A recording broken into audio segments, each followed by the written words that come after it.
Hello बच्चों, स्वागत है आप सभी का अपने यूट्यूब चैनल पर। आज की इस क्लास में अपन करने वाले हैं प्रश्नावली 5.3 का दूसरा पार्ट। इसके अंतर्गत अपन प्रश्नावली को पूरा करेंगे। चलिए शुरू करते हैं। क्वेश्चन नंबर 4 है, 637 योग प्राप्त करने के लिए AP 9, 17, 25 के कितने पद लेने चाहिए। देखो, हमें दिया हुआ है योग कितना है, 636 है।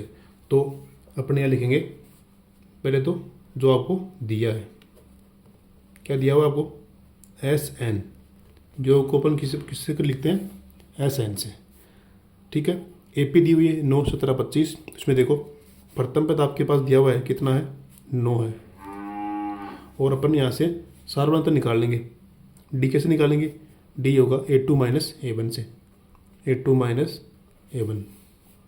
तो A2 कितना है 17, A1 9, 17 माइनस 9 कितना बचेगा 8। ठीक है, D का मान कितना आ गया 8। D 8 है, A 9 है, SN इतना है। कितने पद लेने चाहिए, कितने पद यानी N पद पूछा है, तो N का मान पूछा है। तो N यहाँ पे को ज्ञात करना है, N का मान ज्ञात करना है। चूँकि हम जानते हैं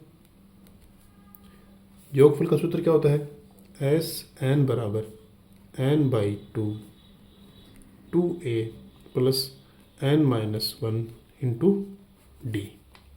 ठीक है, अब आपके पास SN का मान है, A का मान है और D का मान है, यहाँ पे रख दो, N का मान ज्ञात कर लो। इसलिए सारे मान रख दो।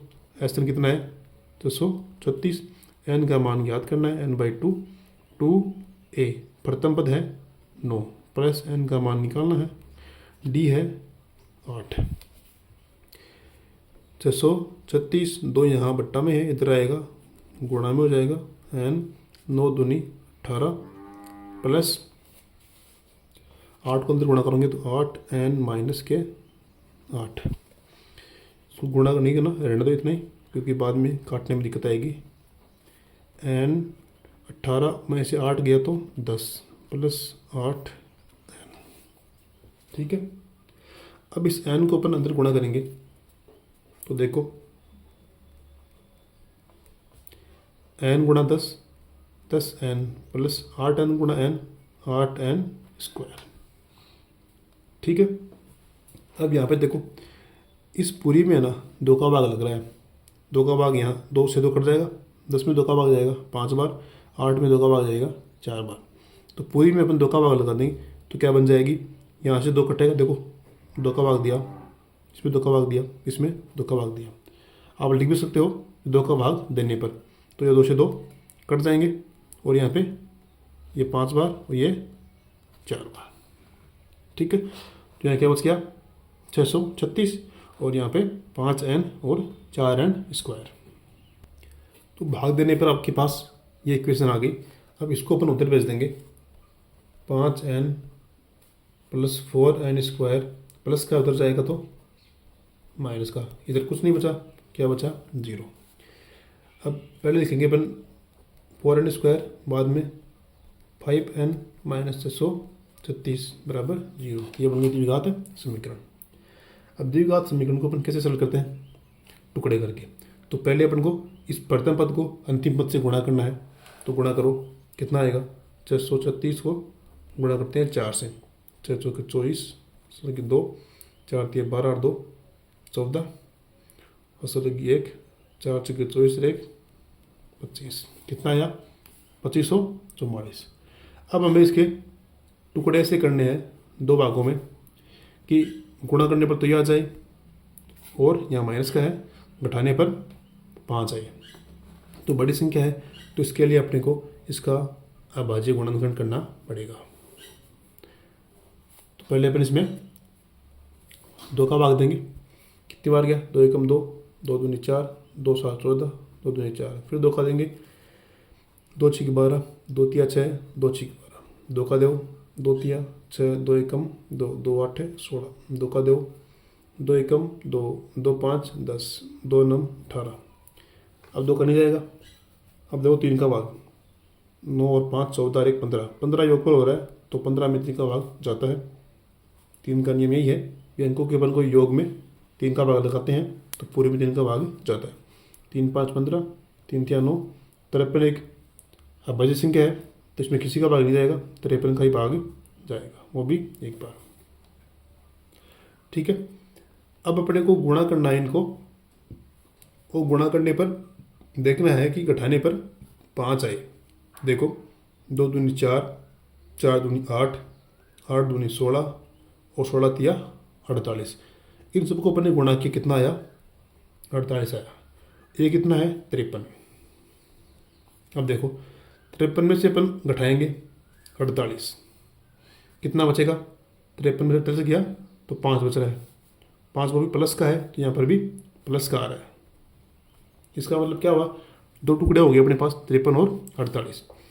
तो यहाँ पर लिखना है आपको 5 की जगह 53n माइनस 48n माइनस 736 बराबर 0। ये रफ कार्य है। ठीक है, अब यहाँ पे आपको कॉमन लेना है। यहाँ से n कॉमन ले तो 4n प्लस के 53 माइनस से कॉमन वो लेना आपको जिसका दोनों में भाग जाए। तो यहाँ से आपको 12 कॉमन लेना पड़ेगा। 12 का भाग देंगे 48 में 4 बार जाएगा, माइनस माइनस प्लस 12 का भाग देंगे इसमें तो कितनी बार जाएगा? 53 बार। ठीक है, अब दोनों समान है तो इनको कॉमन ले लो। 4n 53 क्या बच जाएगा? n माइनस 12 बराबर 0। अब दोनों 0 है तो या तो ये 0 होगा या ये 0 होगा। तो यदि 4n plus 53 is equal to 0 है तो 53 को अपन उधर भेजेंगे तो माइनस 53 हो जाएगा और 4 इधर गुणा में है, ये जाएगा बट्टा में। लेकिन हम जानते हैं कि n का मान क्या है?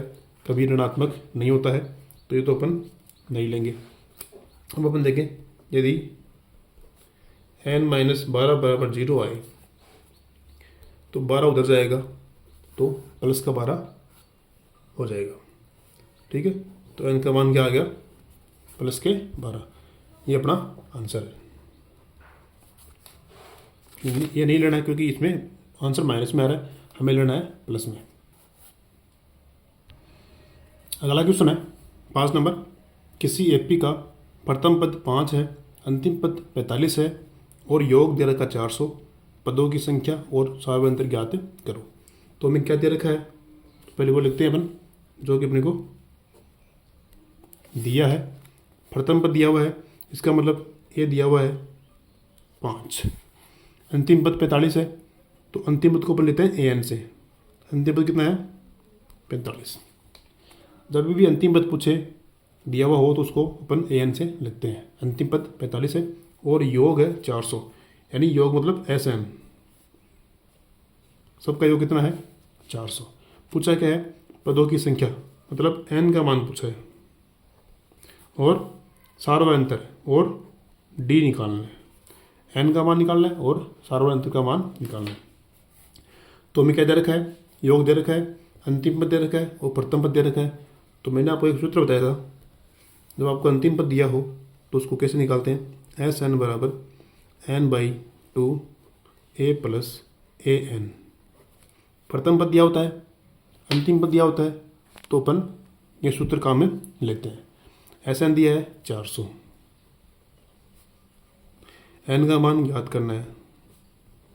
प्रथम पद 5, अंतिम पद 45, 400, 2 इधर बट्टा में, ये गया इधर गुणा में। n 45 और 5 कितना हो गए? 50 गुणा 50, गुणा में 50 इधर आएगा भाग में। 400 गुणा 2 भाग 50 और बराबर बिंदु से बिंदु कट गया। 5 8 40, 8 गुणा 2 कितना हो गया? 8 दूनी 16। तो n का मान आ गया 16। n निकालना था, n का मान 16। अब d ज्ञात करना है। तो अपने पास प्रथम पद है, अंतिम पद है, सार्वंतर है, सॉरी n का मान दिया हुआ है। d कैसे निकालेंगे? तो डी निकालेंगे अपन अंतिम पद वाले फॉर्मूले से। ए एन बराबर a plus n minus one into d. अंतिम पद दिया हुआ है 45 बराबर प्रथम पद दिया हुआ है 5 प्लस एन का मान 16 माइनस वन। डी में याद करना है, 5 इधर जाएगा माइनस का हो जाएगा, 16 में से एक गया तो 15 डी। ठीक है, 45 माइनस 5 कितना बचेगा 40, तो 15 डी बराबर 40, 15 डी बराबर 40। इससे यह आ गया। ठीक है, 15 यहाँ गुणा में है, जाएगा बट्टा में, 40 बटा 15, तो यह आ गया डी बराबर 40 बटे 15। अब दोनों कट रहे हैं, 5 दिया 15, 5 8 40, तो डी का मान आपके पास आ गया 8 बटा में 3। ये आपका सार्वंतर आंसर। ठीक है, नेक्स्ट है किसी एपी के प्रथम और अंतिम पद क्रमशः 17 और 350 है। यदि सार्वंतर 9 है तो इसमें कितने पद हैं, मतलब n का मान पूछा है और इनका योग क्या है। देखो पहले दिया है, क्या दिया हुआ है, प्रथम पद दिया हुआ है, तो प्रथम पद होता है a, कितना है 17, और अंतिम पद दिया हुआ है 350, तो अंतिम पद को अपन लिखते हैं ए एन से, कितना है 350। सार्वंत्र दिया हुआ है 9, सार्वंत्र को कितना है डी से लिखते हैं, ये हो गया 9। क्या पूछा है, कितने पद हैं, मतलब एन का मान ज्ञात करना है, योग पूछा है, एस एन ज्ञात करना है, ये मान आपको ज्ञात करने हैं। ठीक है, अब अपन पहले इसमें एन का मान ज्ञात करते हैं, क्योंकि हम जानते हैं ए एन बराबर होता है a plus n minus one into d. ठीक है, हमें प्रथम पद दिया हुआ है, अंतिम पद दिया हुआ है और डी दिया हुआ है, यहाँ से अपन एन का मान ज्ञात कर सकते हैं। अंतिम पद कितना है 350, प्रथम पद दिया हुआ है 17 प्लस एन का मान ज्ञात करना है और डी 9। 350 17 इधर जाएंगे तो माइनस के हो जाएंगे, एन माइनस वन इंटू ये 9, कितना बचेगा यहाँ पे, उठाने पे बचेगा 333 बराबर एन माइनस वन 9। 9 गुणा में ये जाएगा भाग में गया एन माइनस वन। 9 का भाग देंगे तो कितनी बढ़ जाएगा, 9 तिया 27, कितने बचेंगे 6 और 3 63, 9 7 63, निकट गया 37 बार। ठीक है, फिर माइनस वन इधर आएगा, प्लस वन यहाँ बचेगा एन, एन का मान आ गया 38। ठीक है, एक आंसर तो अपने पास आ गया। अब निकालना अपने को एस एन, सभी पदों का योग। हम जानते हैं सूत्र होता है n by two 2a plus n minus one into d. मान रख दो, एन का मान 38 बट्टा 2 2a, प्रथम पद दिया हुआ है 17 प्लस एन का मान 38 माइनस का 1 और डी 9। सरल करेंगे, 2 का भाग लगाएंगे, कितनी बार गया 19 बार, 17 दूनी 34 प्लस 38 माइनस 1 37 गुणा 9, 34 प्लस 37 गुणा 9, 37 को अपन 9 से गुणा करेंगे तो कितना आएगा, देखो 9 7 63, हासिल लगी 6, 9 तिया 27, 27 और 6 33। इनको अपन जोड़ेंगे तो इधर गुणा है, 4 और 3 7 और 3 और 3 6, ये 3, कितना है 367। इसे अपन गुणा करेंगे तो अपने पास आएगा 6973, ये अपना एस एन कितना आया 38, तो इसका मतलब हो गया एस 38, ये आपका आंसर। ठीक है, 6973। नेक्स्ट है क्वेश्चन नंबर 7, उस एपी के प्रथम 22 पदों का योग याद करो। प्रथम 22 पद मतलब एन का मान 22, पदों की संख्या यहाँ पर 22 है, जिसमें डी 7 है और 22वां पद 149 है। आपको योग ज्ञात करना है। तो क्या दिया हुआ है, तो पहले अपन जो दिया हुआ लिखेंगे। आपको डी दिया हुआ है, डी क्या होता है, सार्वय अंतर, कितना है 7, और 22 पदों का योग मतलब एन का मान दिया हुआ आपको 22, एन का मान 22, और 22वां पद कितना है 149, मतलब अंतिम पद आपके पास कितना है, यह है A22, कितना है 149।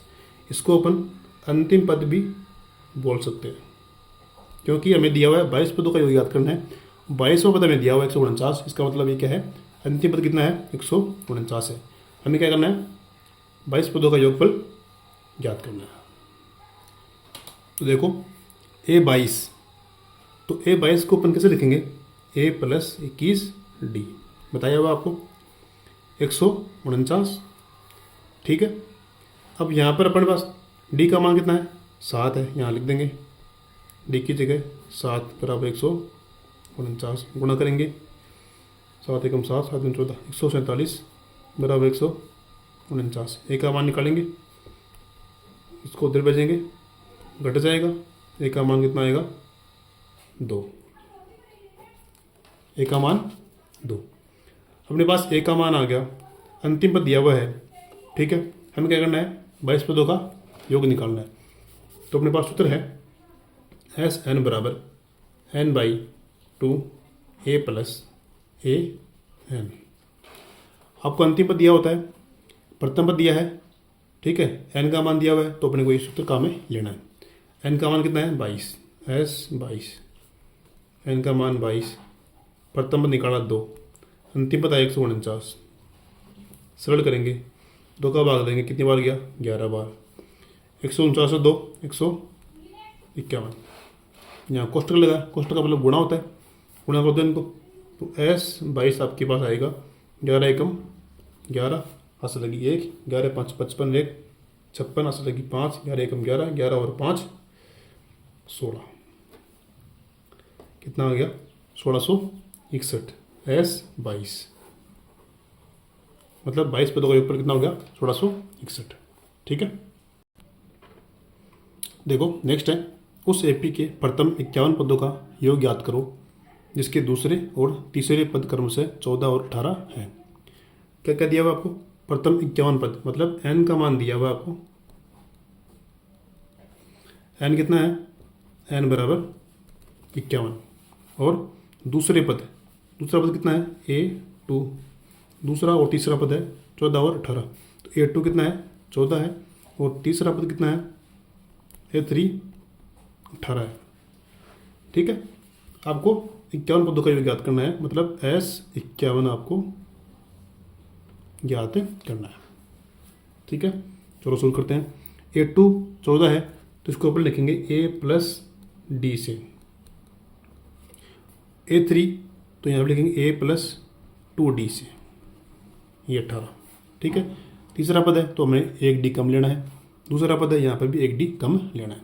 ये समीकरण 1 है, ये समीकरण 2 है।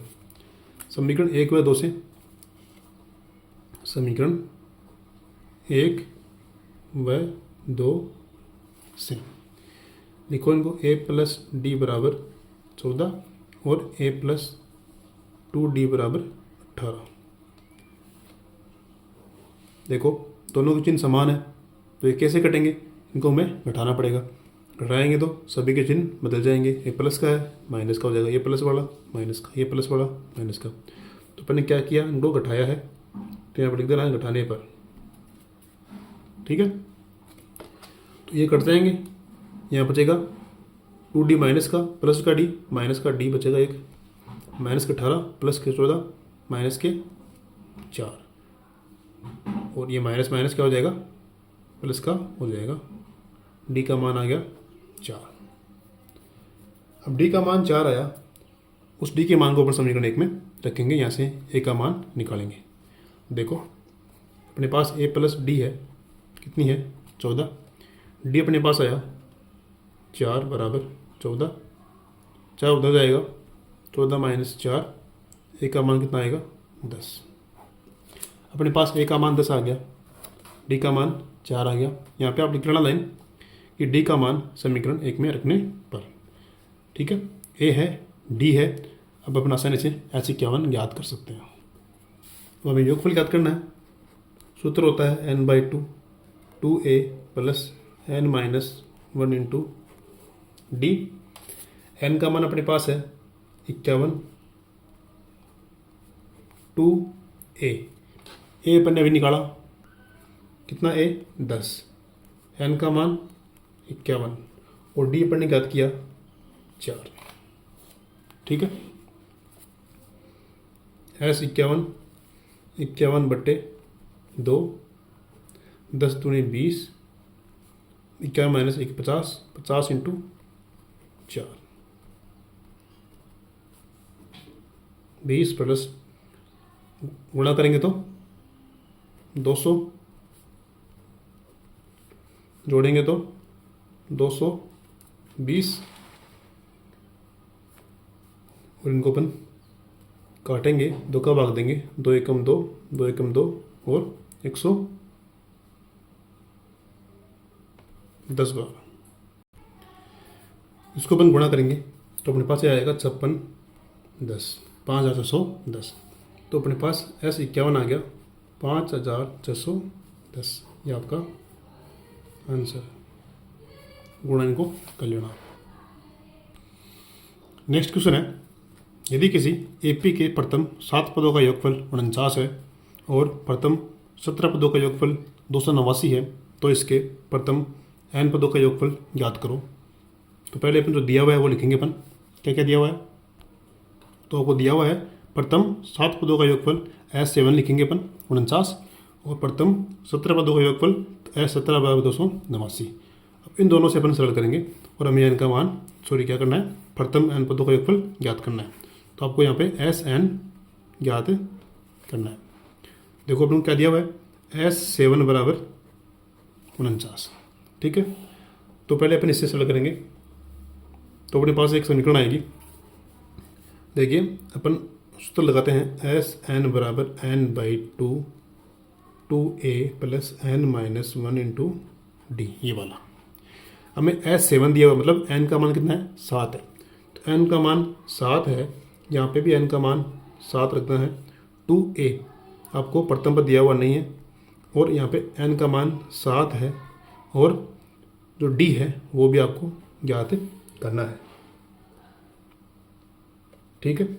S7 कितना है, S7 है 49 बराबर 7/2 2a प्लस 6d।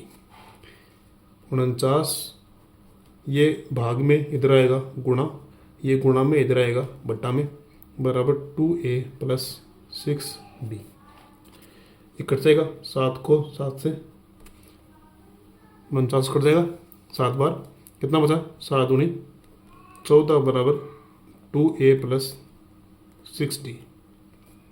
अब यहाँ पे इस समीकरण पूरी में 2 का भाग लगा देंगे, तो ये कितनी बार जाएगा, 14 में तो 7 बार, 2a में 2 कट जाएगा, a प्लस 6 में 2 का भाग देंगे 3 बार। तो क्या आ गया आपके पास, a प्लस 3d बराबर 7, ये समीकरण 1, ठीक है। इसमें अपन ने पूरी में 2 का भाग लगाया है, तो 2 का भाग इसमें गया 7 बार, 2 का भाग इसमें गया 1 बार, 6 में 2 का भाग 3 बार, ठीक है। अब अपन ने जैसे S7 से अपन ने एक समीकरण निकाली, वैसे ही अपने को समीकरण निकालनी है S17 से। तो S17 बराबर है 289, ठीक है। फॉर्मूला अपन ये लगाएंगे, तो अपन मैं सीधा कर रहा हूँ। n का मान कितना है, n का मान है 17, n का मान 17 यहाँ रखा मैंने, n की जगह 17 बट्टा 2 2a, ये दिया हुआ नहीं है। n का मान क्या है 17 माइनस 1 और d की जगह d। S17 है अपने पास 289 बराबर 17 बटा 2 2a प्लस ये बच जाएगा 16d। वैसे ही जैसे ये बट्टा में है, इधर आएगा गुणा में, 17 गुणा में है, इधर आएगा बट्टा में, 2a प्लस 16d। 17 से ये कट जाएगा 17 बार, ठीक है, क्योंकि 289 17 का वर्ग होता है, इसलिए 17 से कट जाएगा। 17 दूनी 34 बराबर 2a प्लस 16d। अब देखो यहाँ पर भी पूरे समीकरण में 2 का भाग लग रहा है, 2 का भाग देंगे 34 में, कितनी बार गया 17 बार, यहाँ से 2 कटेगा तो यहाँ बचेगा a। 16 में 2 का भाग देंगे तो 8 बार। यह आ गया समीकरण 2। अब समीकरण 1 ये है, 2 ये है, इनसे अपन सरल करेंगे, a और d का मान ज्ञात करेंगे। देखो समीकरण 1 और 2 को घटाने पर घटाएंगे तो यहाँ पर करेंगे माइनस, ये प्लस पड़ा, ये माइनस, ये प्लस का है, ये भी माइनस हो जाएगा। सेम संख्या है, चिन्ह अलग अलग कट जाएगा। यहाँ देखो माइनस का 8d प्लस का 3d, कितना बचेगा माइनस का 5d, माइनस के 17 प्लस के 7 घटेगा, कितना बचेगा माइनस का 10, माइनस 5 गुणा में जाएगा भाग में, माइनस माइनस प्लस 10 में 5 का भाग देंगे 2 बार। डी का मान आ गया आपके पास 2। अब डी का मान 2 आ गया, हमें निकालना है ए का मान, तो ए का मान अपन समीकरण 1 में रख देंगे। तो डी का मान समीकरण 1 में रखने पर, डी का मान समीकरण 1 में रखने पर समीकरण 1 है आपके पास a प्लस 3d बराबर 7, a प्लस 3d की जगह 2 बराबर 7, a प्लस 3 दूनी 6 बराबर 7, 6 उधर जाएगा, 7 माइनस 6 कितना बचेगा, ए का मान 1। तो प्रथम पद आपके पास 1 आ गया, सर्वांतर आपके पास d आ गया। निकालना क्या है, आपको निकालना है प्रथम n पदों का योगफल। तो यहाँ पर लिखो प्रथम n पदों का योगफल। क्या फॉर्मूला है, एस एन बराबर n by 2 2a plus n minus 1 into d. N की जगह एन ही है, 2a प्रथम पद है 1 plus n minus 1 into D, D का मान 2, n बाई 2, ये 2 हो गया, ये 2n माइनस 2 अंदर गुणा कर देंगे, ठीक है, प्लस 2 माइनस 2 कट गया, n बटा 2 और गुणा में क्या है 2n बच गया, 2 से 2 कैंसिल, n गुणा n क्या हो जाएगा n स्क्वायर, इधर है एस एन, ये आपका n पदों का योगफल n स्क्वायर, ठीक है। नेक्स्ट है क्वेश्चन नंबर 10। दर्शाइए है कि a1 a2 a3 से एक AP बनती है यदि an नीचे दिए अनुसार परिभाषित है। इसमें 2 क्वेश्चन दिए हुए हैं आपको। पहला है an बराबर 3 प्लस 4n और दूसरा है an बराबर 9 माइनस 5n। आपको पता लगाना है कि ये AP है या नहीं।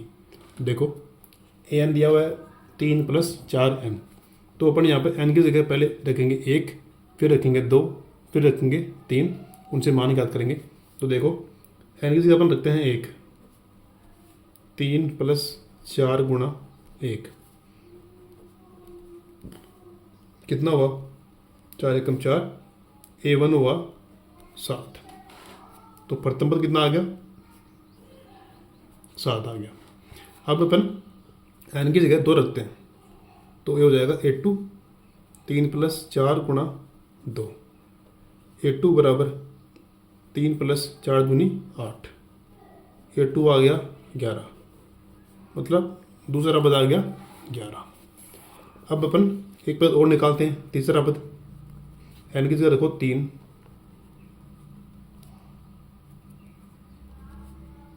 3 प्लस 4 दिया 12, कितना होगा 12 और 3 15, 3 पद आगे। अब अपन को चेक करना है कि ये AP बनती है या नहीं। तो अगर यदि इनका जो सारवंत्र है वो अगर समान आता है तो ये AP हो जाएगी, नहीं तो नहीं होगी। चलो अपन सारवंत्र निकालते हैं। तो D निकालेंगे, D कैसे निकालेंगे, a2 minus a1, a2 minus a1 से, a2 है 11, a1 है 7, 11 में 7 गया 4, तो डी कितना आया 4। आगे चेक करते हैं, एक और डी निकालते हैं। डी बराबर A3 माइनस A2 से, तो A3 है आपके पास 15, A2 है 11, घटाओ कितना बचेगा 4, तो यहाँ से भी डी का मान 4 आ रहा है। इसका मतलब क्या हुआ, सर्वांतर समान है तो ये AP बनती है। तो यहाँ पर सर्वांतर समान है अतः यह AP है। तो यहाँ पर D समान है अतः यह AP बनाती है। तो AP बनाती है तो अपने क्वेश्चन में क्या दिया हुआ है देखो, साथ ही प्रत्येक स्थिति में 15 पदों का योगफल भी याद करो। आपको 15 पदों का योग भी याद करना है। n का मान कितना है 15, प्रथम में आपके पास आ गया 7, D आ गया 4, तो अपन आराम से 15 पदों का योगफल याद कर सकते हैं। तो यहाँ लिखेंगे 15 पदों का योगफल। सूत्र है SN बराबर n/2 2a plus n minus 1 into D. n की जगह 15, 2a प्रथम में तो आपके पास कितना आया 7, n का मान 15, डी कितना है अपने पास 4। सरल करो, 15/2, 7 दूनी 14, 15 में से गया तो 14 इंटू 4, 15/2 14 प्लस कितना हुआ 56, 15/2 गुणा, जोड़ेंगे इनको कितना हो गया 50, 60 और 70, 2 का भाग देंगे 35 बार, गुणा करो 15 गुणा 35, 15×5 75, असल लगी 7, 15×3 45, 45×7 52। तो S15 आ गया आपके पास 525। ये था आपके पास 10वें का पहला प्रश्न। पहले आपको चेक करना है कि ये AP बनती है नहीं बनती, और फिर आपको 15 पदों का योगफल याद करना है। ऐसे ही करना है प्रश्न इसका दूसरा। देखो इसका दूसरा प्रश्न है, इसमें भी अपन प्रथम पद और सार्वभौमिक याद करेंगे और चेक करेंगे AP है या नहीं। देखो n की जगह अपन रखेंगे यहाँ पे 1, 9 माइनस 5 गुणा 1, A1 9 माइनस 5 एकम 5, A1 आ गया 4। अब रखो n की जगह कितना 2, 9 माइनस 5 गुणा 2, A2 9 माइनस 5 गुणित 10, A2 आया कितना माइनस का 1। ठीक है, अब आप रखो n की जगह 3 और तीसरा पद याद करो A3 9 माइनस 5 दिया 15, A3 घटाओ 9 और 6 15, कितना आया माइनस का 6। प्रथम पद 4, द्वितीय पद माइनस का 1, तृतीय पद माइनस का 6। अब आपको डी निकालना है। डी कैसे निकालेंगे A2 माइनस A1, तो A2 है माइनस का 1 माइनस A1 है 4, कितना हो गया माइनस का 5, यह आ गया आपका डी। एक और डी निकालेंगे अपन A3 माइनस A2 से, और चेक करेंगे कि डी सेम है या नहीं। माइनस 6 माइनस माइनस ये हो जाएगा प्लस का 1, कितना बचेगा माइनस का 5। यहाँ पर भी डी समान है, तो यहाँ पदों का जो सार्वंतर है वो समान है। सार्वंतर समान है तो यह AP बनती है, अतः यह AP बनाती है। फिर हमें क्या करना है, इसके 15 पदों का योग भी याद करना है। तो AP के ये प्रथम 15 पदों का योग, क्या फॉर्मूला है SN बराबर n/2 2a plus n minus 1 into d. ठीक है, अब 15 पदों का निकालना है तो n का मान क्या हो गया 15, यहाँ पर भी 15, 2 ए, प्रथम पद क्या था, प्रथम पद अपने पास 4 प्लस n 15 माइनस 1, डी अपने पास आया माइनस का 5। सरल करेंगे 15/2, 4 दूनी 8, 15 में से 1 गया 14 और माइनस का 5, 8 प्लस माइनस माइनस 14 को 5 से गुणा करेंगे, इतना आया 70। फिर घटाएंगे तो ये आएगा माइनस का 62। ठीक है, अब इसमें 2 का भाग देंगे अपन, 2 तिया 6, 2 एकम 2, 15 गुणा 31, वो भी माइनस का है। गुणा करो 15 एकम 15, हाथ से लग गया 1, 15 45, 45 1 46, एस 15 आ गया माइनस का 465। ठीक है बच्चों, नेक्स्ट क्वेश्चन है, यदि किसी एपी के प्रथम n पदों का योग 4n माइनस n स्क्वायर है तो इसका प्रथम पद अर्थात S1 क्या होगा, प्रथम 2 पदों का योगफल क्या होगा, दूसरा पद क्या होगा, इसी प्रकार तीसरा पद, 10वां पद और nवां पद ज्ञात करो। तो देखो हमें क्या दिया हुआ है, प्रथम n पदों का योगफल है 4n माइनस n स्क्वायर, तो यहाँ पर लिखेंगे प्रथम n पदों का योग, मतलब Sn आपको दिया हुआ है, कितना है 4n माइनस n स्क्वायर।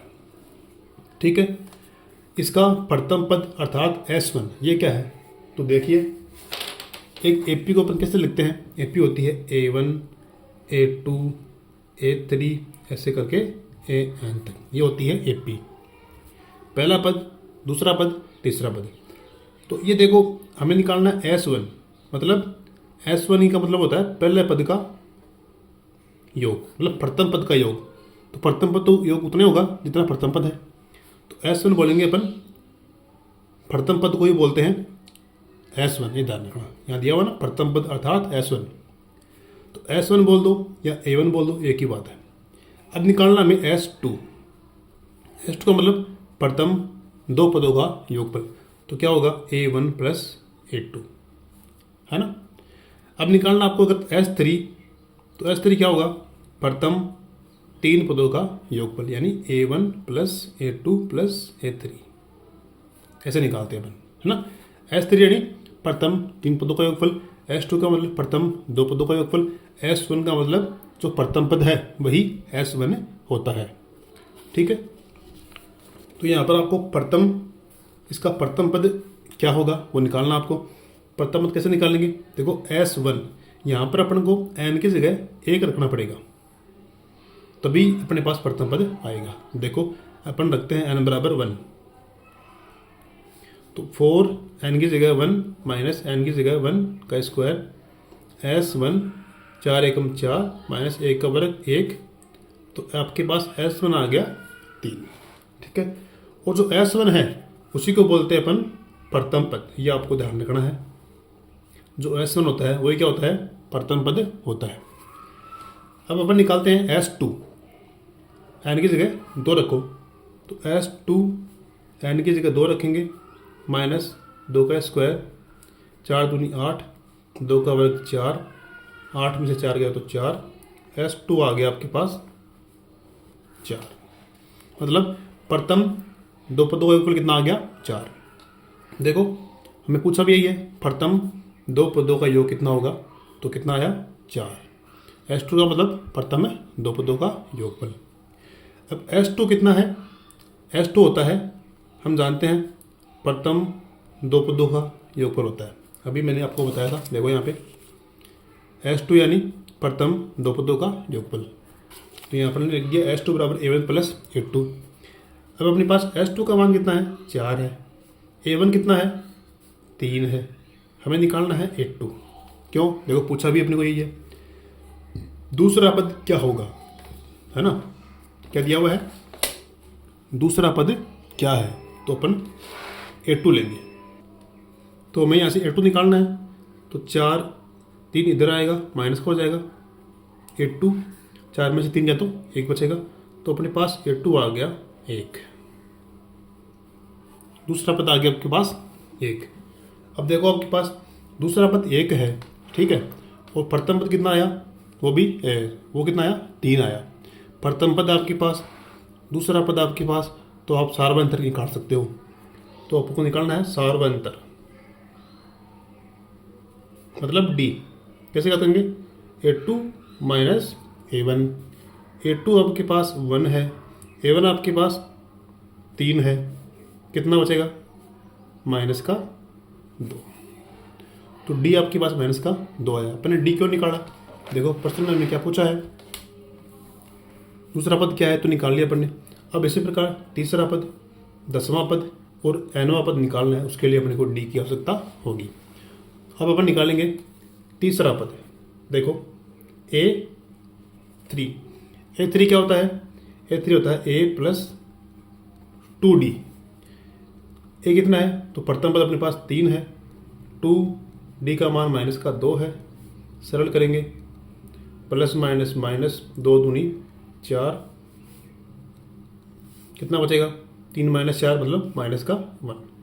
तो A3 आ गया आपके पास माइनस का 1। यह आपका तीसरा पद है, ठीक है। अब निकालना आपको 10वां पद, तो ये रहा 10वां पद। A10 मतलब A प्लस 9D। ये आपके पास है 3 है, 9D का मान माइनस का 2 है, सरल करेंगे, प्लस माइनस माइनस 9 दूनी 18, A10 घटाएंगे, कितना बचेगा, यहाँ पर माइनस का 15। तो A10 आ गई आपके पास माइनस का 15। एक आंसर ये, एक आंसर ये, ठीक है।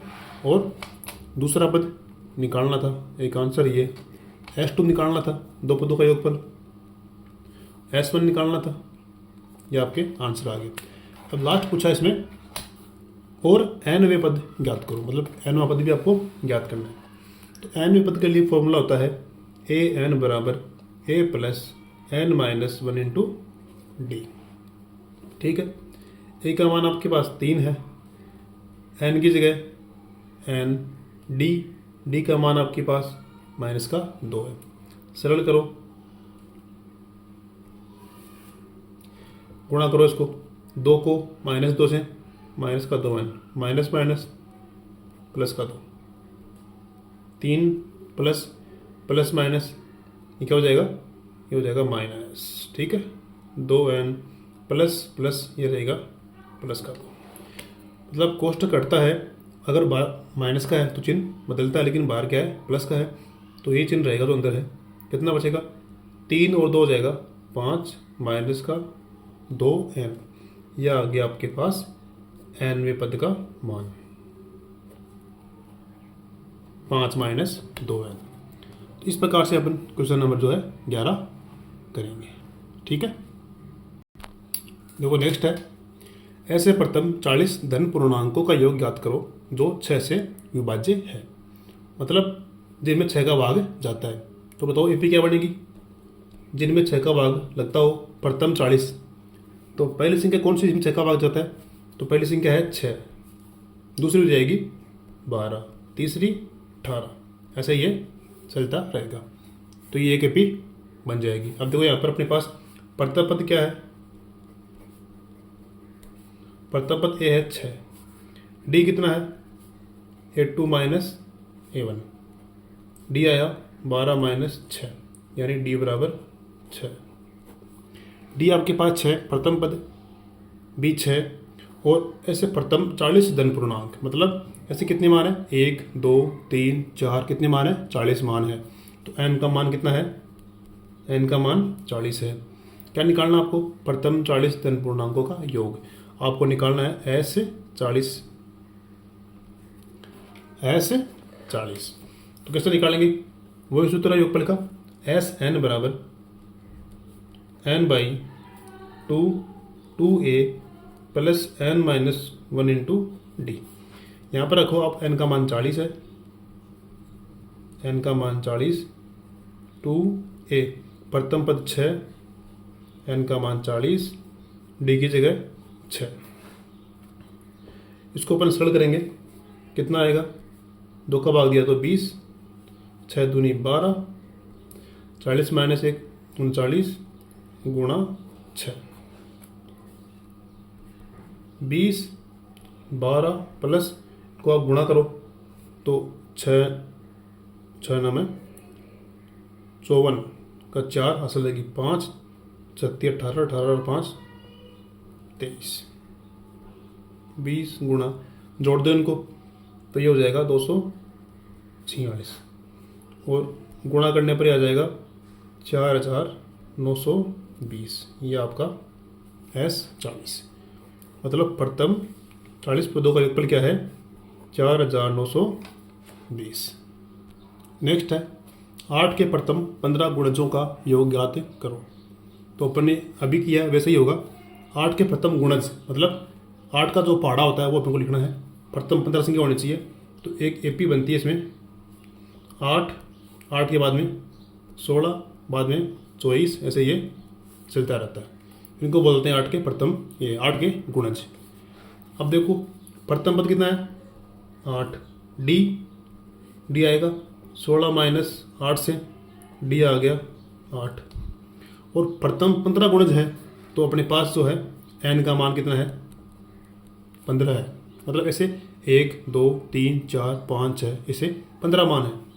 ठीक है, तो आपको 8 के प्रथम 15 गुणजों का योग निकालना है, मतलब आपको S15 ज्ञात करना है। वही फॉर्मूला है Sn बराबर n/2 2a plus n minus 1 into D. n की जगह 15 बटा 2, 2 a की जगह 8, n की जगह 15 माइनस 1 और d की जगह 8। ऐसे क्वेश्चनों में आप सीधा भी कर सकते हो। ऐसे क्वेश्चनों में आपको तो प्रथम पद और सार्वंतर दोनों समान होते हैं, तो प्रथम पद 8 होगा, 8 के गुणज पूछा है तो सार्वंतर भी 8 ही होता है। ये आपको ध्यान रखना है। जैसे अपन ने ऊपर किया था अभी, देखो प्रथम पद यहाँ पे 6 है, सार्वंतर भी 6, गुणज है या प्रथम कोई भी संख्या पूछता आपको 6 से भी विभाज्य, 3 से भी विभाज्य या 5 से भी विभाज्य, तो उनमें सार्वंतर और प्रथम पद समान ही होता है। सरल करेंगे 8 दूनी 16, 15 में से 1 गया तो 14, 14 को 8 से गुणा करो कितना है 16 प्लस 14 घंटे 112 होता है। जोड़ेंगे इनको 112 और 16 128, काटो 2 से, 2 6 के 12, 2 चौके 8, तो कितना हो गया 15 गुणा 64, तो ये आ जाएगा आपके पास 960। इस प्रकार आपके पास S15 आ गया 960। ठीक है, नेक्स्ट है 0 और 50 के बीच की विषम संख्याओं का योग ज्ञात करो। देखो एपी बनाएंगे अपन। 0 और 50 के बीच की विषम संख्या, विषम क्या होती है जिसमें 2 का भाग नहीं जाता, तो अपन लेंगे 1 के बाद में 3 और 5।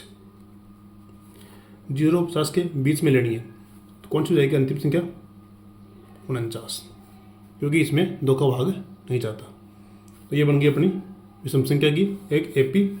इसमें प्रथम पद क्या है 1, सार्वंतर क्या है 3 माइनस 1, कितना आएगा 2, सार्वंतर 2। 49 क्या है, तो ये आपका अंतिम पद है, ध्यान रखना इसमें, कभी आप इसको n मत लेना है, n नहीं है, ये है अंतिम पद। तो अंतिम पद है 49। क्या निकालना आपको, इनका सबका योग ज्ञात करना है। तो योग ज्ञात करने के लिए अपने पास देखो a है, d है, an है, n का मान अपने को ज्ञात करना पड़ेगा, तभी अब इसमें योग ज्ञात कर पाएंगे। तो अपन n का मान निकालेंगे पहले इस सूत्र से। an बराबर होता है, अपन जानते हैं a plus n minus 1 into d. अंतिम पद 49 है, प्रथम पद 1 है, n-1 d 2 है, 49, 1 इधर जाएगा, यहाँ बचेगा 48, n-1 2 यहाँ गुणा में बट्टा में गया, n-1 भाग देंगे तो 24 बार, ये तो बचा 24, 1 इधर आएगा, 24 और 1 कितना हो जाएगा 25। तो n का मान आएगा आपके पास 25। अब n 25 आ गया, अंतिम पद आपके पास है ना, प्रथम पद आपके पास है, तो आराम से आप इनका योग ज्ञात कर सकते हो। फॉर्मूला है आपके पास एस एन बराबर n/2 a प्लस an। जब आपको अंतिम पद दिया हो, प्रथम पद दिया हो, तो ऐसे ही आपको सूत्र ये काम में लेना है। n का मान कितना आया 25, 25/2, प्रथम पद 1 है, an अपने पास 49 है, कितना हुआ 50, 50 में अपन 2 का भाग देंगे, 25, 25 गुणा 25 कितना हो जाएगा 425। तो एस 25 हो गया 425, ये आपका आंसर। ठीक है, अब देखो नेक्स्ट क्वेश्चन है क्वेश्चन 15। निर्माण कार्य से संबंधित किसी ठेके में एक निश्चित तिथि के बाद कार्य को विलंब से पूरा करने के लिए जुर्माना लगाने का प्रावधान इस प्रकार है। पहले दिन के लिए 200 रुपये जुर्माना, दूसरे दिन के लिए 250 रुपये, तीसरे दिन के लिए 300 रुपये, अर्थात प्रत्येक उत्तरोत्तर दिन का जुर्माना अपने ठीक पहले दिन के जुर्माने से 50 रुपये अधिक है। तो देखना ऐसे प्रश्नों में आप देखना 50 रुपये अधिक जुर्माना या कम है तो आपको सीधा ही डी मान लेना होता है। ये डी का मान होता है, अधिक है तो प्लस का मानना है, कम है तो माइनस का मानना है। ठीक है, प्रथम पद आपका देखो ये रहा, पहले दिन के लिए 200 रुपये, ये प्रथम पद है, ये सार्वंतर है। ठीक है, एक ठेकेदार को जुर्माने के रूप में कितनी राशि अदा करनी पड़ेगी यदि वह इस कार्य में 30 दिन का विलंब कर देता है। मतलब n का मान आपके पास 30 है, तो आपके पास n का मान है, सार्वंतर है, प्रथम पद है, तो आप आसानी से s 30 यानी प्रथम तो 30 का है वो कुल जुर्माना ज्ञात कर सकते हो। चलिए शुरू करते हैं। देखो क्वेश्चन 15 में एपी दी हुई आपको, पहले दिन का जुर्माना 200 रुपये, फिर 250 रुपये, फिर 300 रुपये जुर्माना है। हर बार आपको 50 रुपये एक्स्ट्रा जुर्माना लगेगा। तो इस प्रकार से अपन एपी बनाते हैं। इसमें तो अपना प्रथम पद है अपने पास 200 है, डी क्या होगा, डी जो जुर्माना है 50 रुपये एक्स्ट्रा वही अपना सार्वंतर होगा। तो ये आप ज्ञात कर लो, वही आएगा 250 माइनस 200 कितना बचेगा आपके पास 50। ठीक है, तो सार्वंतर ये है, प्रथम पद ये है, और आपको पास n का मान भी दिया हुआ है कितना 30। मतलब पहले दिन का जुर्माना ये है, दूसरे दिन का ये है, तीसरे दिन का ये है, ऐसे ही 30 दिन तक का जुर्माना आपको ज्ञात करना है। तो आपको इनका कुल मान निकालना होगा। इसके लिए आपको सूत्र लगाना पड़ेगा एस एन का, वो अपन जानते हैं क्या होता है।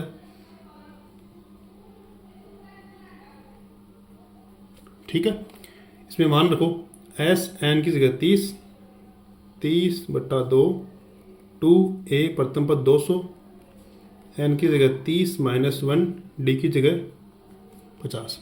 सरल कर लो, आपका आंसर आ जाएगा। 30 में 2 का भाग दिया 15, 200 दूनी 400, 30 में से गया 29 इंटू 50। इनको आप गुणा कर सकते हो, 400 प्लस ये कितना होगा 0, 9 5 45, 4 हासिल की, 5 दूनी 10, 10 और 4 14। इनको आप जोड़ो, गुणा करो 15 से, आंसर आ जाएगा। तो जोड़ने पे अपने पास आया 1850। अब इसको आप 15 से गुणा करेंगे तो अपने पास आ जाएगा 27,750। ये आप गुणा कर लेना, ये है एस 30। ठीक है, नेक्स्ट है देखो क्वेश्चन नंबर 16। किसी स्कूल के विद्यार्थियों को उनके समग्र शैक्षिक प्रदर्शन के लिए 7 नगद पुरस्कार देने के लिए 700 रुपये की राशि रखी गई है। देखो 7 नगद पुरस्कार है, इसका मतलब n का मान 7 हो गया, पदों की संख्या 7 होएगी और कुल राशि कितनी है 700 रुपये है, तो SN हो गया 700 रुपये। यदि प्रत्येक पुरस्कार अपने से ठीक पहले पुरस्कार से 20 रुपये कम है, मैंने अभी बताया था आपको, ऐसे क्वेश्चन में आपको जो ये दिया होता है भाई 20 रुपये कम 20 रुपये ज़्यादा, तो ये अपन को डी मानना होता है क्योंकि सब में सेम अंतर होता है 20 का। यहाँ पर देखो क्या दिया, ठीक पहले पुरस्कार से 20 रुपये कम, मतलब सब में 20 का अंतर है, इसका मतलब डी आपका यही है। कम है तो आपको लेना है माइनस में, और देखो यहाँ पे था अधिक, 50 रुपये अधिक है तो यहाँ पे लेना होता है प्लस में, क्योंकि यहाँ पर भी सब में सेम अंतर था 50 का। तो डी 20, SN 700, N 7। निकालना क्या है, प्रत्येक पुरस्कार का मान ज्ञात करना है। 7 पुरस्कार है, 7 के मान अपने को याद करने हैं। देखो क्वेश्चन नंबर 16 है, SN यानी कुल पदों का अपने को 700 दे रखा है, N का मान 7 दिया हुआ है और सार्वंतर माइनस का 20। माइनस पे क्यों लिया है, क्योंकि 20 रुपये कम है इसलिए अपने माइनस में लिया है। ठीक है, अपने पास SN है, N है, D है, अपने यहाँ से प्रथम पद ज्ञात करेंगे। पहले देखो सूत्र है अपने पास SN बराबर N/2 2A plus N-1 into D। SN है 700 और 2 यहाँ पे N का मान दिया अपने को, N का मान 7 है, 2A प्लस N का मान 7 -1 D आपका माइनस का 20 है। 2 बट्टा में इधर आएगा गुणा में, 7 गुणा में ये बट्टा में, 2A प्लस कितना बचेगा 6 गुणा माइनस का 20, ये कट गया 100 बार में, 100 दूनी 200, 2A प्लस माइनस माइनस 20 ठीक है 120, 120 इधर आएगा प्लस का हो जाएगा 2A, ये कितना हो गया 320 बराबर 2A। 2 गुणा में इधर आएगा भाग में, कितनी बार भाग गया इसमें 2 एकम 2 और ये गया 160 बार, एक का मान आ गया 160, मतलब ये क्या होता है, ये होता है प्रथम पद। प्रथम पद अपने पास कितना है 160 है। अब क्वेश्चन में क्या दिया हुआ है, देखो क्वेश्चन में दिया है कि प्रत्येक पुरस्कार अपने से ठीक पहले पुरस्कार से 20 रुपये कम है। तो पहला पुरस्कार कितना था 160 का अपने निकाल लिया, दूसरा कितना होगा उससे 20 रुपये कम होगा। तो देखो पहला ये आ गया, अब दूसरा पुरस्कार, दूसरा पुरस्कार यानी 82 कितना होगा, इससे 20 रुपये कम, कितना आएगा 140। ठीक है, अब A3 यानी तीसरा पुरस्कार होगा जो पिछले से 20 रुपये कम होगा, ये हो गया 120 रुपये। फिर चौथा पुरस्कार वो पिछले से 20 रुपये कम 100 रुपये।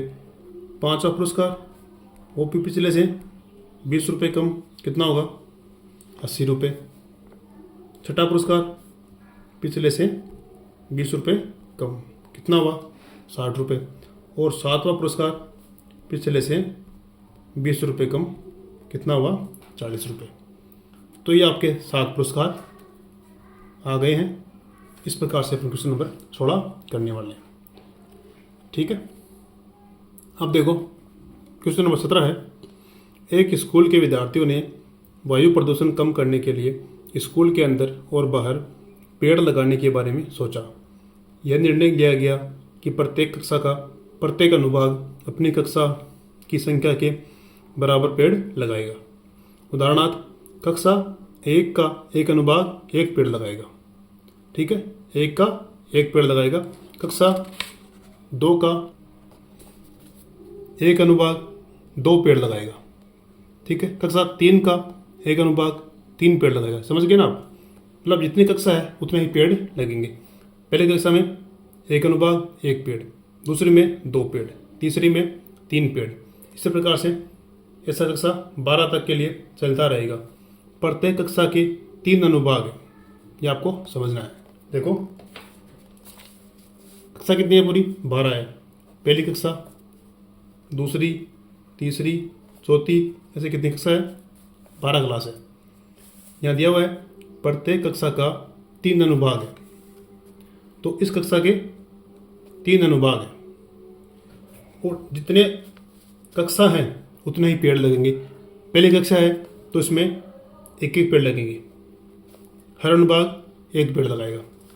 ठीक है, फिर कक्षा 2 में इसमें भी 3 अनुभाग है, लेकिन पेड़ कितने? कक्षा कौन सी है? दूसरी है, तो यहाँ पे 2-2 पेड़ लगेंगे। समझ गए ना?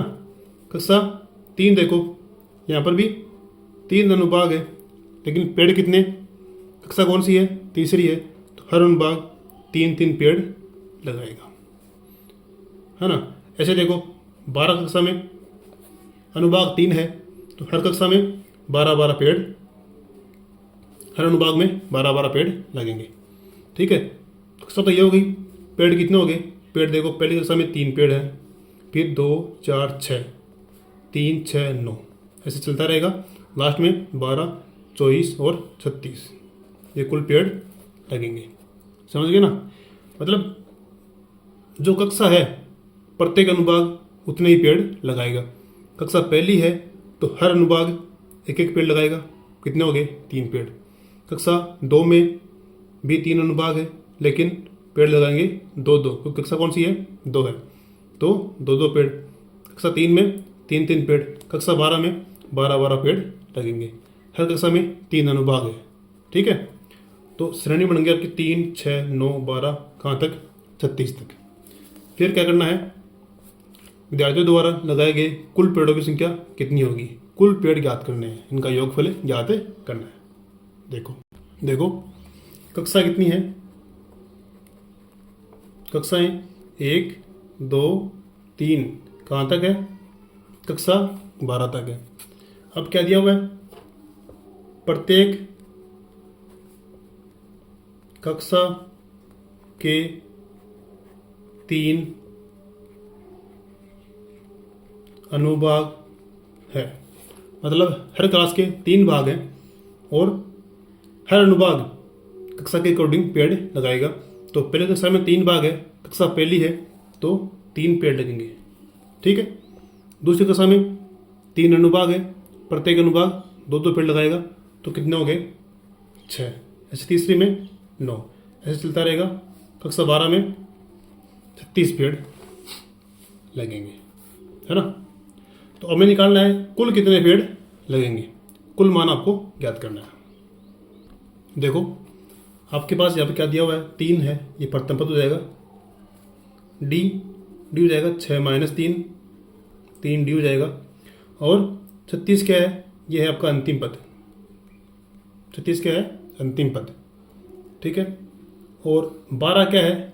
12 आपके पास है एन का मान, क्योंकि पहली कक्षा, दूसरी, तीसरी, चौथी, फिर 12वीं, तो ये 12 जो है वो एन का मान है। पहली क्लास में 3 पेड़ है, फिर 6 पेड़ है, फिर 9 है, ऐसे करके लास्ट क्लास में 36 पेड़ हैं। तो ये अंतिम पद है, यानी एनवा पद है 36। आपको निकालना है यहाँ पे एस एन। क्या निकालना है?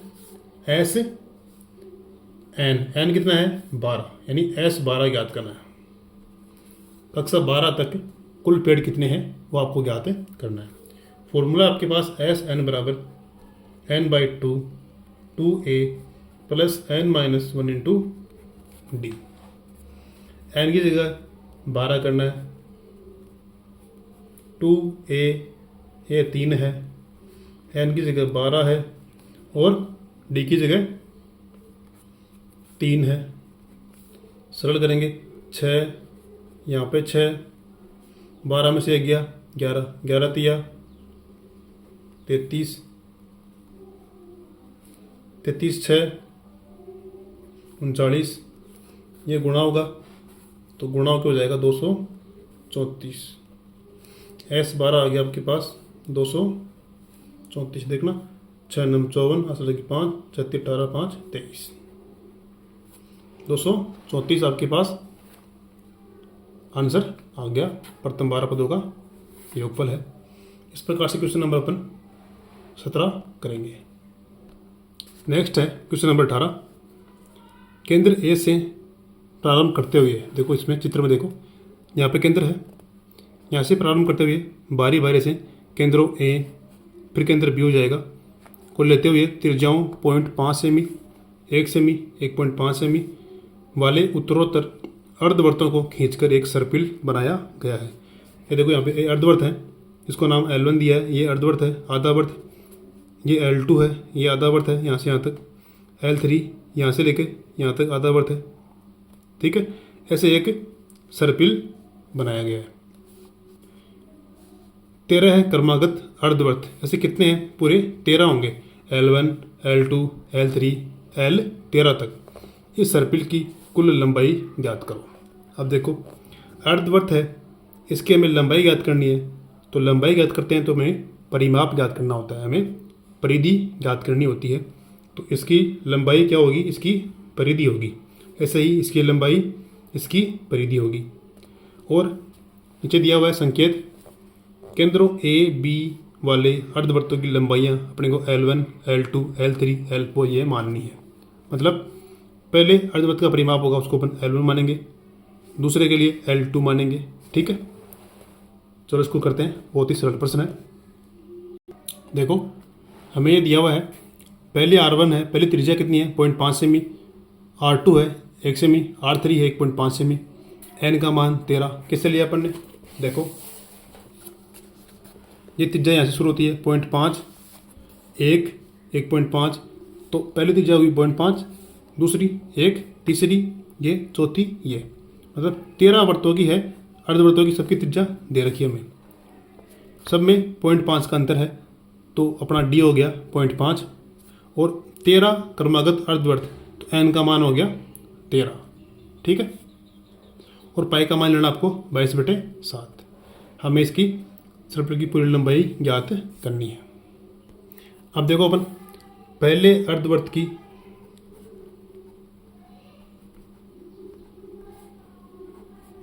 लंबाई ज्ञात करते हैं, है ना। लंबाई को अपन लेते हैं किससे? दिया हुआ है L1 से। अब देखो अर्धवृत्त है अपने पास, तो जब वर्त पूरा होता है तब उसकी परिधि सूत्र होता है 2πr। वर्त पूरा होने पर वर्त की परिधि होती है 2πr। लेकिन अब ये आधा वर्त है तो अपन इसको भी आधा कर देंगे। आधा करने के लिए अपन इसमें 2 का भाग लगाएंगे, 2 से 2 कट जाएगा, क्या बचेगा? πr। मतलब अर्धवृत्त की परिधि हो गई πr। तो यहाँ पे लिखेंगे πr1 पहले के लिए, और जो L1 होगी पहले अर्धवृत्त की जो लंबाई होगी उसे अपन A1 लेंगे, मतलब प्रथम पद लेंगे, ध्यान रखना। पाई की जगह पाई, R1 यानी 0.5, और यहाँ से अपन पॉइंट को उठाएंगे तो क्या आएगा? 5, पॉइंट की जगह 1, और इधर एक बिंदु, एक अंक है तो एक बिंदु आ जाएगी। 5 एकम 5, 5 दूनी 10, गुणा करेंगे पाई गुणा 1, π/2। मतलब आपके पास जो L1 है वो कितना आ गई? π/2। L1 को अपन प्रथम पद बोलेंगे A1। ठीक है, अब ऐसे अपन निकालेंगे A2 या L2। L2 के लिए πr2, तो πr2 कितनी है? 1 सेमी, तो ये आ गई आपके पास 1 पाई। कितनी आ गई? 1 पाई। आपके पास A1 है, A2 है, आप D निकाल सकते हो। D तो वैसे भी 0.5 ही आना था, चलो निकालते हैं। A2 minus A1, A2 pi minus A1 π/2 बट्टा 1 ले लेंगे, 2 रे कलश है 2, कितना गुणा करो? पाई गुणा 2, 2 पाई माइनस पाई गुणा 1 पाई, कितना बचेगा? 2 पाई में से 1 पाई गया, 1 पाई बटा 2, डी आ गया पाई बाई 2। आपका सार्वंत्र पाई बाई 2 है, प्रथम पद भी पाई बाई 2 है। आपको निकालना क्या है? सभी 13 अर्धवृत्तों की कुल लंबाई निकालनी है। एन आपके पास 13 है ही। अब आप S13 ज्ञात कर सकते हो। देखो एस एन बराबर n by 2 2a plus n minus 1 into D. आपके पास n का मान है 13 अर्धवर्त है, 13 बाई 2 2a। प्रथम पद आपके पास क्या आया? पाई बाई 2, मैंने L1 कितना था? पाई बाई 2, उसी को बोलेंगे प्रथम पद। n का मान 13 माइनस 1 और d भी आपके पास कितना है? Pi by 2। प्रथम पद और d समान है। 13 बटा 2, 2 से 2 कट गया, पाई प्लस 13 में से गया तो 12 और पाई बाई 2, 2 से 12 कटा 6 बार में, पाई प्लस 6 पाई, कितना हो गया? ये हो गया 7 पाई। पाई का मान ना रख दो यहाँ पे। पाई का मान क्या होता है? 22 बटा 7, 7 से 7 कट गया, 22 कटा 2 से 11 बार, 13 गुणा 11 करो, 13 गुणा 11 कितना आएगा? 13 एकम 13 असल लगी 1, 13 एकम 13 और 1 14। S13 आ गया आपके पास 143। मतलब 13 अर्धवर्तों की कुल लंबाई कितनी है? 143 सेंटीमीटर। इसमें यहाँ पे आपको सेंटीमीटर भी लगाना है। ठीक है। क्वेश्चन नंबर 19 है, 200 लट्ठों को डेयरी के रूप में इस प्रकार रखा जाता है। सबसे नीचे वाली पंक्ति में 20 लट्ठे, उससे अगली पंक्ति में 19 लट्ठे, उससे अगली पंक्ति में 18 लट्ठे इत्यादि। ये 200 लट्ठे कितनी पंक्तियों में रखे गए हैं तथा सबसे ऊपरी पंक्ति में कितने लट्ठे हैं? ये कुल कितने हैं? कुल लट्ठे हैं 200 हैं। ठीक है। पहली पंक्ति में कितना है? 20, तो प्रथम पद अपना 20 आ गया। ठीक है। अपने को निकालना है कितनी पंक्तियाँ, मतलब अपने को n का मान ज्ञात करना है। और सार्वंतर क्या होगा? निकाल लेंगे सार्वंतर 19 माइनस 20 करके, सार्वंतर भी अपने पास आ जाएगा। सबसे ऊपरी पंक्ति निकालनी है, उसमें कितने लट्ठे हैं वो भी अपने को ज्ञात करना है। शुरू करते हैं। देखो प्रश्न नंबर 19, पहली पंक्ति में 20 है, दूसरी पंक्ति में 19 लट्ठे, तीसरी में 18 लट्ठे हैं। इस प्रकार से एक एपी बन जाएगी। तो यहाँ पर प्रथम पद क्या है?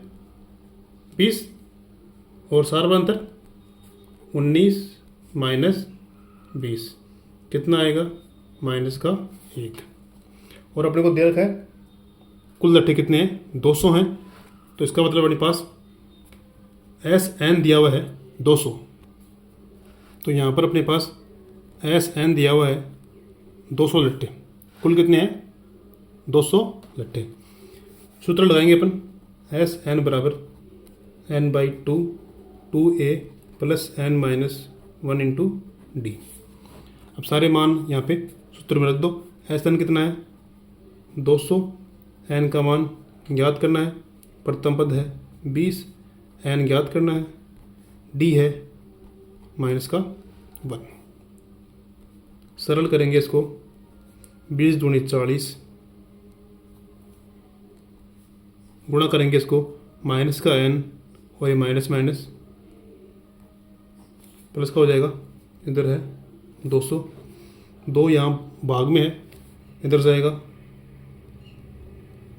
गुणा में 40 प्लस माइनस माइनस का n और ये प्लस का 1, n 40 और 1 41 माइनस का n बराबर 400। ठीक है। n को अंदर गुणा करो, 41 n माइनस n स्क्वायर और ये 400। इसको इधर भेजेंगे तो 41 n minus n square minus का 400 हो जाएगा। इधर कुछ नहीं बचेगा तो 0। द्विघात समीकरण को अपन सही सेट करेंगे तो माइनस का n स्क्वायर प्लस का 41n माइनस का 400 बराबर 0। n स्क्वायर कभी भी माइनस में नहीं होता है, इसलिए अपन इसको पूरी को माइनस से गुणा करेंगे तो ये बन जाएगी प्लस की n square minus 41n plus का 400 बराबर 0। ये द्विघात समीकरण आ गई। अब इसको आपको सरल करना है और टुकड़े करने हैं कि गुणा करने पर 400 आए, जोड़ने पर माइनस का 41 आए। देखो प्रथम पद को अंतिम से गुणा करेंगे, कितना आ रहा है, यहाँ पे 1 है, ये 400, कितना हो गया 400। अब 400 को हमें टुकड़े करने हैं, गुणा करने पर 400, जोड़ने पर माइनस का 41 आए। देखो अपन 400 का अब आ जाए गुणनखंड निकालते हैं, 2 का भाग देंगे, 200 बार गया, 2 का भाग देंगे, 100 बार गया, 2 का भाग देंगे, फिर 2 का भाग देंगे 25। अब देंगे 5 का भाग 5 बार, फिर 5 का देंगे तो 1 बार। ठीक है, अब इनको गुणा करो, 2 दूनी 4, 4 दूनी 8, 8 दूनी 16, इनसे तो हो गया 16 और 5 गुणा 5 हो रहा है 25। इन दोनों को अपन गुणा करेंगे तो ये 400 आ जाएगा। 25 को 16 को अपन जोड़ेंगे, 4 5 11, 2 और 1 3 और 1 4, ये भी 41 हो रहा है। लेकिन यहाँ पे 41 हो रहा है माइनस का, इसलिए अपन को इन दोनों को माइनस का लेना पड़ेगा, क्योंकि हम जानते हैं कि समान चिन्ह जोड़ते हैं। ठीक है, तो अपन लेंगे माइनस का 25 माइनस का 16, तो n स्क्वायर बराबर माइनस का 25n माइनस का 16n प्लस का 400 बराबर 0। यह आपका रफ फर्क है। कॉमन लो यहाँ से, n कॉमन लिया, n माइनस 25, यहाँ से माइनस का 16 कॉमन लेंगे, यहाँ बचेगा n माइनस 400 में 16 का भाग देंगे, कितनी बार जाएगा 25 बार जाएगा। ठीक है, दोनों में ये सेम आ गया तो कॉमन ले लो, n माइनस 25 n माइनस 16 बराबर 0। ये 0 होगा या फिर ये 0 होगा। तो यदि n माइनस 25 0 है तो n का मान 25 आएगा, या फिर n माइनस 16 होगा तो n बराबर 16 आएगा। अब देखते हैं n का मान यह होगा या यह होगा।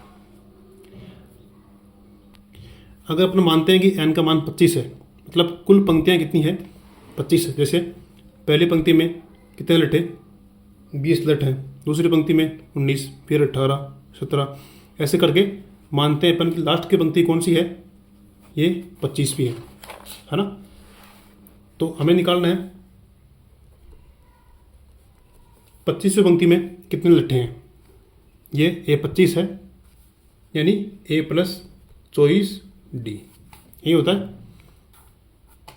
देखो पहली पंक्ति यानी पहला पद, दूसरी पंक्ति दूसरा पद, पहला पद दूसरा तीसरा 24, ऐसे करके 25वां पद है A25, उसको अपन लेंगे A प्लस 24D से। अपने पास A कितना है, A अपने पास 20 प्लस 24, D कितना, D माइनस का 1, सरल करो, प्लस माइनस माइनस 24 कितना आया माइनस का 4, मतलब लट्ठों की संख्या कितनी है माइनस की 4। अपन जानते हैं कि जो संख्या है लट्ठों की वो माइनस में नहीं होती है, इसलिए अपन जो है n का मान 25 तो नहीं लेंगे, अब कितना लेंगे 16 लेंगे।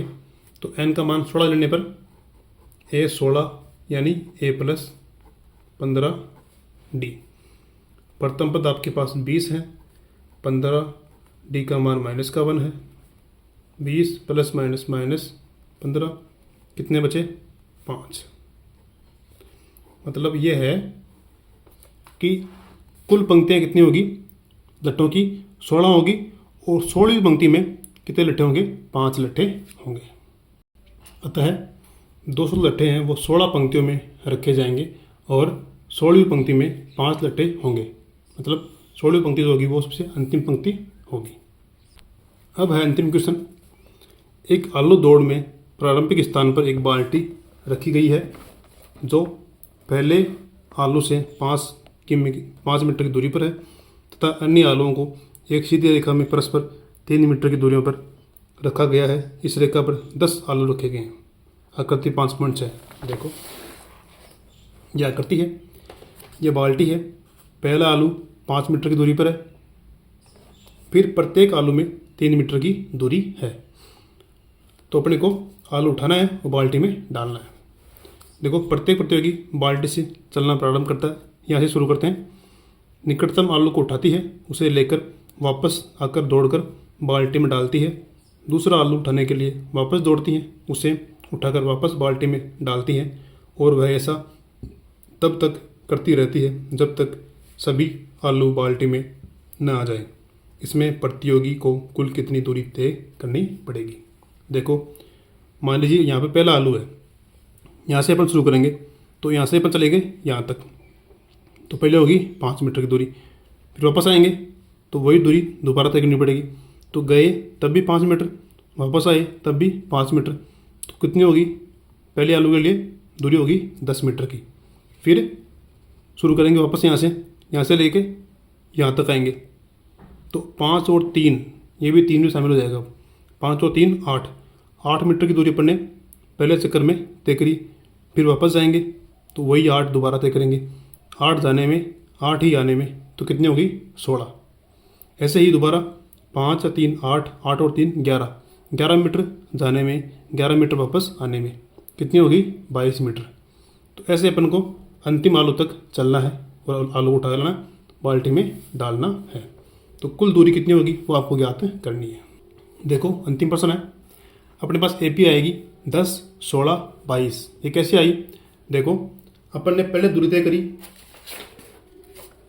यहाँ देखो, यहाँ से शुरू किया, यहाँ पे आलू उठाया, ये थी 5 मीटर। यहाँ से गए यहाँ तक 5 मीटर तय करी। फिर अपन वापस आए तो 5 और 5 कितनी हो गई? 10। फिर आगे ये आलू है 3 मीटर की दूरी पर, तो यहाँ से यहाँ जाएंगे तो 5 और 3 8 मीटर जाने में। वैसे ही वापस आएंगे तो 8 मीटर आने में, कितनी होगी? 16। ऐसे एपी बन जाएगी 10, 16 और 22। यहाँ पर अपने पास देखो, प्रथम पद कितना आया? 10। सार्वंतर 16 माइनस 10 6। ठीक है। और कुल कितने आलू हैं? 10 आलू रखे गए हैं ऐसे। तो n का मान कितना हो जाएगा? 10। आलू कितने हैं? 10, यानी पदों की संख्या है 10 है। हमें निकालना है कुल दूरी। तो कुल दूरी के लिए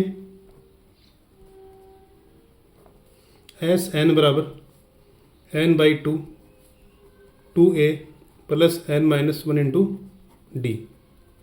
n का मान 10 है तो s 10 10/2। प्रथम पद 10 है, n का मान 10 है और d का मान 6। 10 में तो कब भाग दिया? 5, 10 दूनी 20, 10 माइनस 1 9, 9 गुणा 6।